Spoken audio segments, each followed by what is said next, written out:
siapkan dari sekarang. Sunnah Nabinya menyiapkan dari sejak Sya'ban. Siapkan dari sekarang 3 hal. Singkatnya 3 hal. Perhatikan ya. Jadi kalau antum belum bisa amalan seperti ini, jangan sekali-kali mencela sahabat. Jangan sekali-kali mencela sahabat.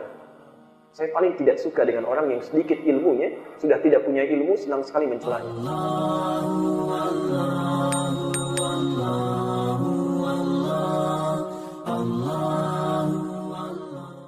Bapak Ibu sekalian, pada bulan Rajab, tahun kedua Hijrah, bulan Rajab, tahun kedua Hijrah, diturunkan oleh Allah firman-Nya yang berisi perintah untuk kewajiban menunaikan ibadah puasa.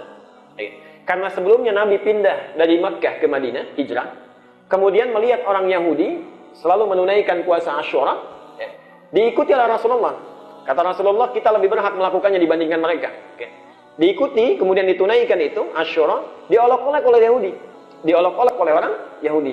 Mereka mengatakan, lihat tuh umatnya Muhammad, katanya. Lihat umatnya Muhammad, tidak punya ibadah kecuali mencontek kita. Salatnya meniru kita menghadap ke Baitul Maqdis. Sampai kemudian Allah turunkan surah Al-Baqarah itu ayat 144 ketika Rasulullah sedang makan siang di rumahnya Ummil Bashar, turun ayat itu, kemudian berbaliklah ke arah Masjidil Haram, ya. Fawalli wajhaka syatral Masjidil Haram. Nah, di situ kemudian berputar, karena berputar merubah arah kiblatnya, disebutlah saat itu dengan Masjid Al-Qiblatain. Tadinya bukan masjid, itu rumah. Di rumah. Setelah kemudian Rasulullah SAW wafat, sahabat tahu ada tempat sejarah di situ, ditawarkan pada Ummi Bashar untuk dibeli. Apa jawabannya? Perhatikan.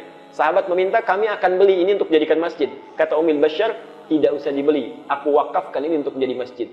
Dibangunlah itu, sampai sekarang kita lihat, dikenallah dengan Masjid Al-Qiblatain. Setelah turun itu, tidak ada kesempatan lagi untuk mengolok-olok. Selain mengolok-olok tentang puasanya umat Islam. Orang Islam itu tidak punya syariat puasa kecuali meniru kami, katanya. Mereka tidak punya tuntunan.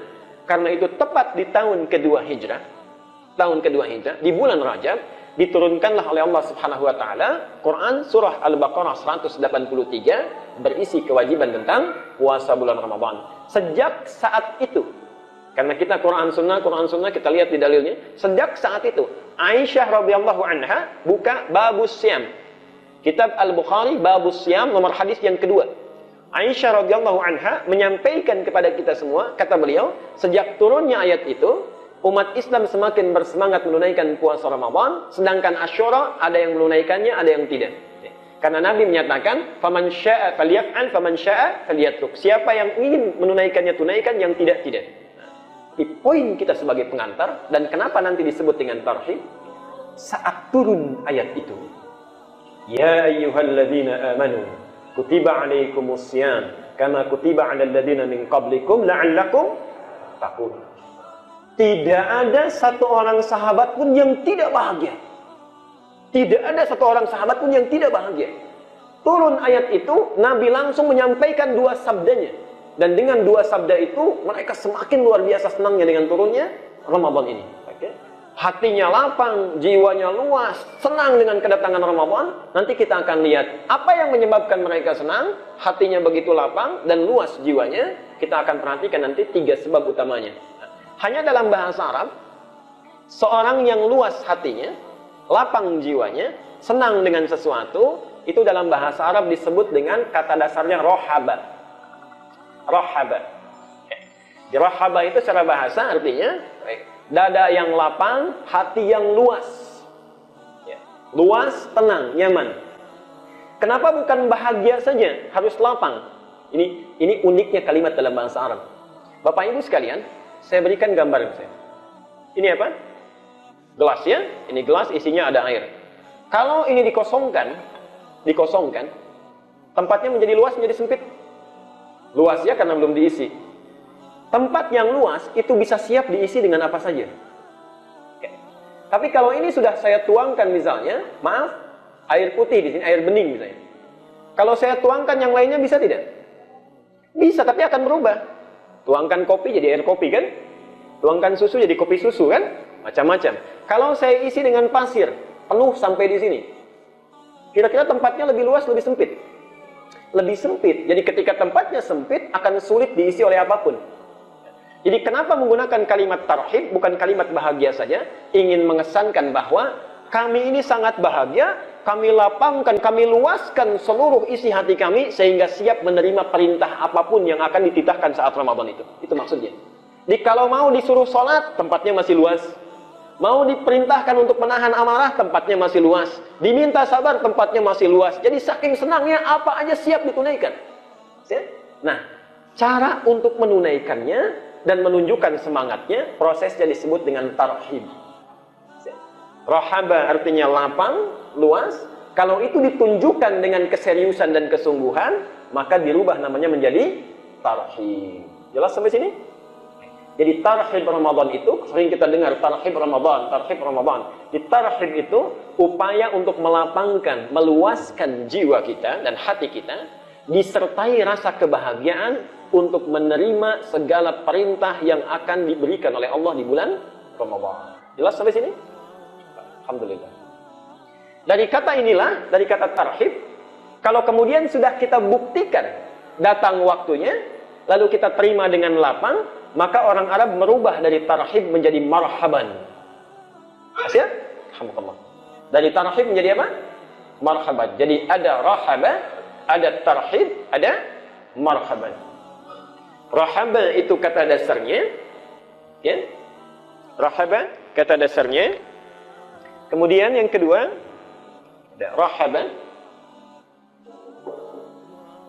Prosesnya yang dilakukan dengan kesungguhan, itu disebut dengan tarhib. Jadi ada orang yang baru rahaba saja, ada orang yang sudah tarhib. Kalau yang baru rahaba saja, hati lapang, hati lapang. Tapi kalau yang tarhib, dia siapkan dari sekarang. Lapangkan hatinya, dilatih dengan banyak menunaikan siyam sunnah dan seterusnya, ya. Baik. Karena itu nanti di antara tarhib Ramadan ditunjukkan oleh lagi-lagi hadis Aisyah radhiyallahu anha. Orang yang sudah tarhib itu sejak masuk bulan Sya'ban, lihat kata Aisyah, Al-Bukhari bab siyam nomor hadis yang ke-8. Kata Aisyah, saya tidak pernah melihat Rasulullah sallallahu alaihi wasallam banyak menunaikan siyam sunnah kecuali di bulan Sya'ban. Jadi sejak Sya'ban pun dia sudah banyak melatih dirinya dengan puasa sunnah, menyiapkan dirinya untuk masuk di Ramadan. Karena kalau sudah dia biasakan akan semakin biasa nanti. Itu tarhib namanya. Jadi bukan sekedar ya saya tarhib. Apalagi bikin acara tarhib Ramadan, isinya makan-makan, ya nggak sesuai. Oke? Nah, ini yang dimaksudkan. Atau hadis Nabi SAW bukan hanya itu. Hadis Nabi SAW, perhatikan, At-Tirmidzi nomor hadis 665. At-Tirmidzi nomor hadis 665. Apa yang disampaikan di situ? Beliau ini atau orang yang tarhib ini itu selalu memperbanyak doanya bahkan sampai di penghujung Sya'ban. Allahumma ahillahu alaina bil yumni wal iman was salamati wal islam rabbi wa rabbukam Allah. Kenapa tidak ada yang nyambung? Belum hafal doanya? Bukankah sudah saya tulis ini? Baik. Itu diperbanyak doa itu, Bu, Pak. Karena kita belum tentu tahu sampai tidak ke bulan Ramadan. Jangan-jangan pulang dari sini ada yang wafat. Mungkin. Bisa saya duluan? Bisa Ibu duluan? Pak Ketua DKM jangan, karena belum umroh kita. Baik. Bisa itu bisa terjadi. Karena itu diperbanyak doa kepada Allah, minta, hati-hati ya. Nanti ada 2 doa, hadisnya itu mungkar.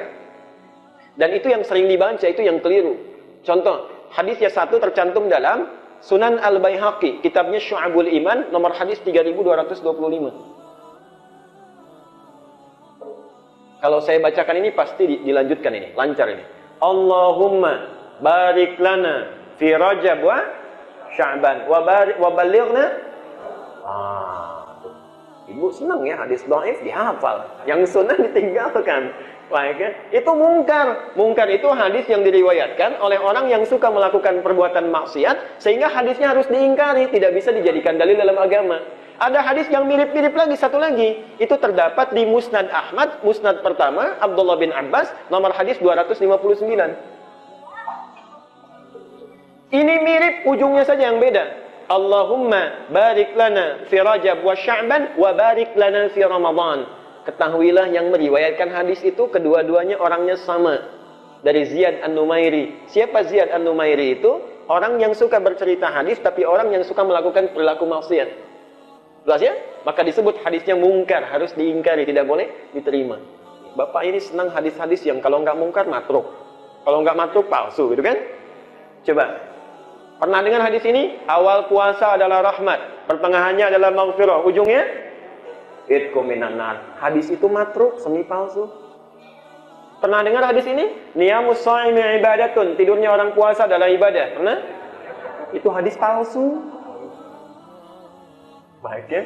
Nah, kembali ke sini. Jadi banyak berdoa karena rumus dalam ibadah. Kalau kita niatkan, rencanakan, turun pahala 1. Jadi kalau ibu bapak ingin berbuat baik, itu sudah dicatat 1. Kalau dilakukan, tambah 1. Maksiat tidak, direncanakan belum ditulis, dilakukan baru tertulis 1. Karena itu, kenapa diminta banyak berdoa? Mohon maaf, kita tidak tahu kapan ajal kita akan tiba. Mudah-mudahan dengan seringnya berdoa, keinginan kuat, walaupun tidak sampai ke Ramadan, pahala Ramadan sudah diberikan oleh Allah kepada kita. Itu maksudnya. Oke. Baik. Marhaban. Kita akan cepat. Ini kesungguhannya, kalau sudah datang, kemudian kita sambut, kita tunjukkan keseriusan kita, maka ungkapannya dirubah menjadi marhaban. Karena itu jangan heran kalau kita bertamu pada orang Arab, ketika datang mereka katakan marhaban. Marhaban itu punya 2 makna. Artinya, saya senang dengan kedatangan antum. Yang kedua, silahkan apa saja yang bisa dilakukan, saya berikan sepanjang saya bisa. Itu maksudnya. Hati saya sudah luas, sudah lapang, saya senang dengan kedatangan antum. Apa yang bisa saya berikan, insya Allah saya berikan. Karena itu sahabat hebatnya, Pak. Perhatikan ya, karena itu dipuji oleh Al-Quran, tidak akan ada lagi generasi seperti mereka. Tidak akan lagi ada generasi seperti mereka. Subhanallah, tidak ada rasa iri dengki. Lihat hebatnya. Bahkan dijamin masuk surga tanpa hisab sebagiannya. Apa di antara amalannya? Perhatikan ya. Jadi kalau antum belum bisa amalan seperti ini, jangan sekali-kali mencela sahabat. Jangan sekali-kali mencela sahabat. Saya paling tidak suka dengan orang yang sedikit ilmunya, sudah tidak punya ilmu, senang sekali mencelanya. Perhatikan, Nabi marah kalau disebutkan sahabat lebih jelek-jelekan, bahkan ada yang menjelekkan Abu Bakar, mukanya langsung merah Rasulullah. Sahabat itu, di antara kemuliaannya, kalau bapak menyebutkan apa yang dimilikinya, itu langsung dilepas, diberikan. Subhanallah. Bagus benar baju antum, dilepas, berikan. Sulit dilakukannya. Kalau ada yang ingin menandingi, silakan. Saya sampaikan sekarang. Pak Haji, bagus benar mobilnya. Susah itu. Susah. Paling sulit. Karena itu, kebaikan itu yang disebutkan. Kebaikan seseorang yang langsung diberikan, dalam bahasa Arab itu birrun sifatnya. Birrun. Kalau sudah melekat dalam dirinya, baru disebut mabrurun. Ada ayat di surah Ali Imran 93. Lan tanalul birra hatta tunfiqu mimma tuhibbun. Birrun itu sulit didapatkan sebelum bisa menginfakkan apa yang paling kita sukai. Apa yang paling kita cintai. Nah, itu yang paling susah. Subhanallah. Yuk kita teruskan dulu.